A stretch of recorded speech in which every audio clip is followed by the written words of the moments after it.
안녕하세요. 김상철 목사입니다. 오늘은 로마서 8장 26절에서 28절 말씀을 통해서 마음을 키우는 기도라는 제목으로 새벽 묵상을 전하도록 하겠습니다. 제가 본문을 읽겠습니다. 이와 같이 성령도 우리의 연약함을 도우시나니 우리는 마땅히 기도할 바를 알지 못하나 오직 성령이 말할 수 없는 탄식으로 우리를 위하여 친히 간구하시느니라. 마음을 살피시는 이가 성령의 생각을 아시나니 이는 성령이 하나님의 뜻대로 성도를 위하여 간구하심이니라. 우리가 알거니와 하나님을 사랑하는 자 곧 그의 뜻대로 부르심을 입은 자들에게는 모든 것이 합력하여 선을 이루느니라. 아멘. 어느 시골 마을에 목수 아버지와 어린 딸이 살고 있었습니다. 그러던 어느 날 딸은 아버지가 만든 양우리에서 양을 한 마리 키우고 있었는데 얼마나 사랑했는지 모릅니다. 그런데 어느 날 그 양우리 문이 열린 채 양이 사라진 것을 발견했습니다. 양의 발자국은 깊은 숲속으로 이어져 있고 눈에 보이지 않았습니다. 너무 충격을 받은 딸아이는 울먹이면서 아버지에게 매달렸습니다. 아버지, 양을 꼭 찾아주세요. 제발 찾아주세요. 아버지는 딸의 손을 잡고 바로 무릎을 꿇었습니다. 기도하자. 하나님께서는 잃어버린 양을 끝까지 찾으시는 분이시란다. 매일 새벽 작은 손을 모아서 기도했습니다. 그러나 하루가 지나고 이틀이 지나고 일주일이 지나도 그 양은 돌아오지 않았습니다. 하지만 그 딸의 아버지는 묵묵히 그 옆에 앉아 또 다른 양의 우리를 만들기 시작했습니다. 그 모습을 보고 어린 딸도 너무 이상했던지 물었습니다. 아빠, 왜 양우리를 짓고 있어요?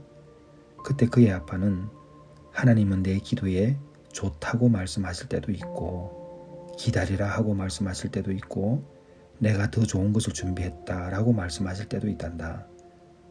가만히 기대하고 계속 기도해보렴, 이렇게 말했습니다. 목수 아버지는 어떤 시기로든 하나님께서 응답하실 거라는 그 믿음이 있었기 때문에 딸아이가 계속 기도하는 것을 놓지 않도록 건면하고 있었습니다. 그리고 그는 양의 우리를 짓고 있었던 것이죠. 어느 날 밤 어린 딸이 잠든 사이에 목수는 등불을 들고 숲으로 들어갔습니다. 전에는 보이지 않았는데 눈 덮인 나무 아래에 추위에 웅크린 채 가만히 있는 양을 발견하였습니다. 그런데 그 곁에 새끼를 품은 암컷 사냥도 있었습니다.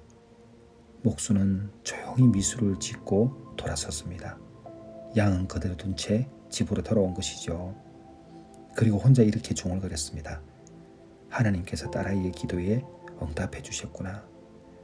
그런데 내 딸이 원한 대로가 아니었고 하나님께서 원하시는 방법대로 기도해 주셨구나. 이렇게 하면서 돌아왔습니다.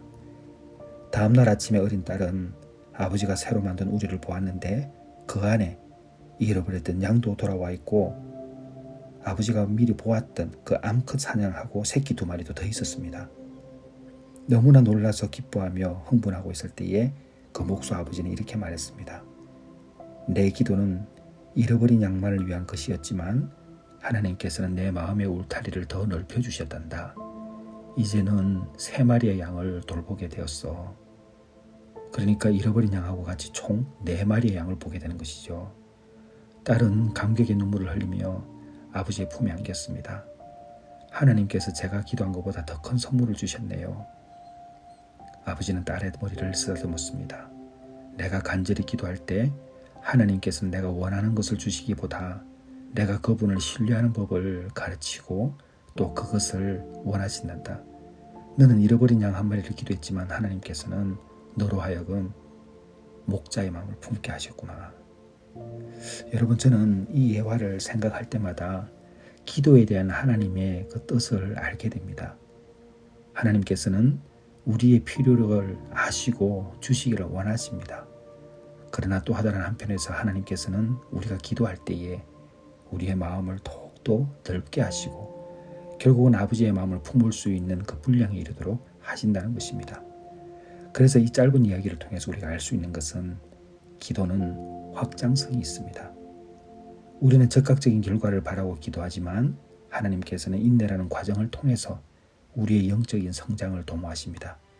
마치 어린 딸이 한 마리를 위해서 기도했지만 사냥과 그의 새끼 2마리를 추가로 주신 것처럼 기도도 역시 확장성이 있습니다. 더 큰 결과를 주시는 것이죠. 우리가 인내할 때 말입니다. 그리고 두 번째는 아버지의 그 목수 아버지의 역할을 우리가 보면서 기다림의 가치를 알 수 있습니다.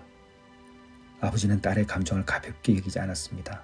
그러나 동시에 기다림의 가치를 보여주었습니다. 그래서 하나님의 인도하심을 경험하게 했죠. 잠언서 3장 5절에서 6절까지의 말씀입니다.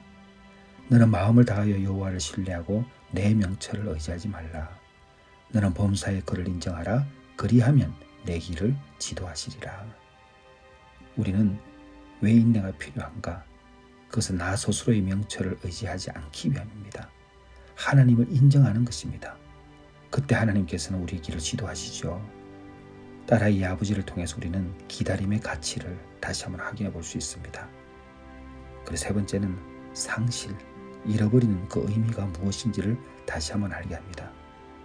심리학에서는 상실을 새로운 정체성을 형성하는 계기가 된다고 보고 있습니다. 딸이 잃어버렸던 어린 양을 통해서 우리는 나중에 오히려 3마리를 더 돌보게 되는 그런 과정을 보게 되었습니다. 분명히 1마리를 잃어버렸는데 새로운 기회를 맞이하게 되었고 더 많은 양을 양육하게 되었습니다. 이 이야기는 기도가 단순한 요청이 아니라 우리를 더 큰 이야기로 초대하는 하나님의 대화임을 알게 됩니다. 우리가 눈물로 기도를 할 때 하나님은 우리의 눈물을 묵묵히 지켜보시면서 침묵하실 때가 있습니다. 하지만 여기서 우리는 믿음을 놓으면 안 됩니다. 분명 때가 되면 예상치 못한 방법으로 응답하실 것입니다. 사랑하는 여러분, 모든 일에 끝까지 기도하는 것입니다. 그리고 기도하는 사람은 하나님의 역사를 제한하지 않기 때문에 그분의 뜻을 따라갈 수 있고 하나님이 주시는 풍성한 열매를 취득할 수 있습니다. 기도는 우리의 마음을 키워주는 것입니다. 기도는 확장성이 있다는 것을 꼭 기억하셔서 인내하며 나아가시는 여러분이 되시기를 주님의 이름으로 축원합니다. 기도하겠습니다. 하나님 아버지, 저희들의 삶 가운데 오늘도 마음을 다하여 하나님을 믿고 스스로의 지식에 의지하지 않도록 도와 주시옵소서. 예수님의 이름으로 기도드렸사옵나이다. 아멘.